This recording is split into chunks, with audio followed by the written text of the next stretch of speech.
ఒక డోలో టాబ్లెట్ ఒకటి వేసుకొని పండుకుంటా నేను. Hello guys, welcome back to Lal cine fusion. రీసెంట్గా ఇది లాఫ్ ఆఫ్ లైఫ్ అని ఉండేది, ఇప్పుడు లాల్ సినీ ఫ్యూజన్గా అయితే మార్చాను. Okay, coming to the movie review. ఇవాళ నేను మీ ముందుకు ఒక మూవీ రివ్యూతో వచ్చాను. అదేదో కాదు, Usha Parinayam, starring Sree Kamal and directed by Vijay Bhaskar గారు.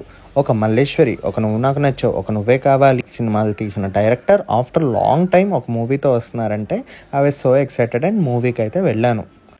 అయితే ఆ 4 బ్లాక్ బస్టర్లు తీసింది ఈ డైరెక్టరేనా, లేకపోతే ఉషా పరిణయానికి ఈ డైరెక్టర్ పేరు వాడుకున్నారా నాకైతే అర్థం కాలేదు. Okay, coming to the story.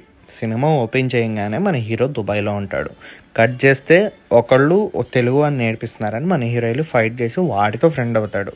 Cut చేస్తే హీరో ఫ్లాష్ బ్యాక్.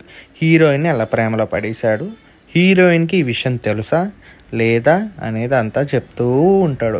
ఇంటర్వెల్ దగ్గరికి వచ్చేసరికి మనం పాత సినిమాల్లో చూసినట్టే ఆ హీరోయిన్ ఇప్పుడు వీడు సేవ్ చేసిన వాడిని పెళ్లి చేసుకుంటుంది. అయితే చివరికి హీరోకి హీరోయిన్కి పెళ్ళయిందా, లేకపోతే హీరో సేవ్ చేసిన అబ్బాయికి హీరోయిన్కి పెళ్ళయిందా అనేది మీ ఊహకే వదిలేస్తున్నా. ఈ సినిమా గురించి నేను ఎక్కువ రివ్యూ కూడా చెప్పదలుచుకోలేదు, ఎందుకంటే స్టార్టింగ్ నుంచి ఎండింగ్ దాకా ఒక ప్లస్ పాయింట్ అనేది అయితే నాకు కనిపించలేదు. సో ఈ సినిమాలో ప్లస్ పాయింట్ లేకపోయినా విజయ్ భాస్కర్ గారి డైరెక్షన్ బాగుంది, డిఓపి బాగుంది, సినిమాటోగ్రఫీ బాగుంది, మ్యూజిక్ కూడా బాగుంది. బట్ సినిమాలో అయితే అంత బొమ్మ అయితే లేదు. హీరో హీరోయిన్ కెమిస్ట్రీయే సరిగ్గా వర్కౌట్ అవ్వలేదు. నా ఒపీనియన్ ప్రకారం ఈ సినిమా అంతా చూశాక నేను ఈ మూవీకి ఇచ్చే రేటింగ్ అయితే 0/5. ఈ మూవీలో బేసిక్గా ఎంజాయ్ చేసే ప్లాట్ అంటూ ఒక్కటి కూడా లేదు. ఈ మూవీ కోసం మీరు ఓటీటీలో వస్తుందని చెప్పి వెయిట్ చేస్తున్నా చూడకండి.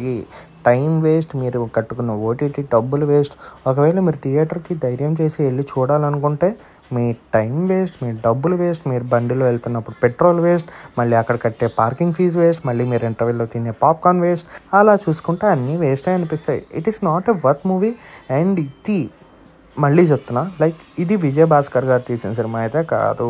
ఆయన పాత సినిమా ఫ్లేవర్ ఇక్కడ ఒక్కటి కూడా కనిపించలేదు. ఇలాగే మరిన్ని మూవీ రివ్యూస్ కోసం ఇప్పుడే నా ఛానల్ని అయితే సబ్స్క్రైబ్ చేసుకోండి. అలాగే ఈ రివ్యూ నచ్చకపోయినా లైక్ చేసి, షేర్ చేసి, సబ్స్క్రైబ్ అయితే చేసుకోండి. మరిన్ని మూవీ రివ్యూస్తో మళ్ళీ మేము ఎందుకు వస్తాం. బాయ్.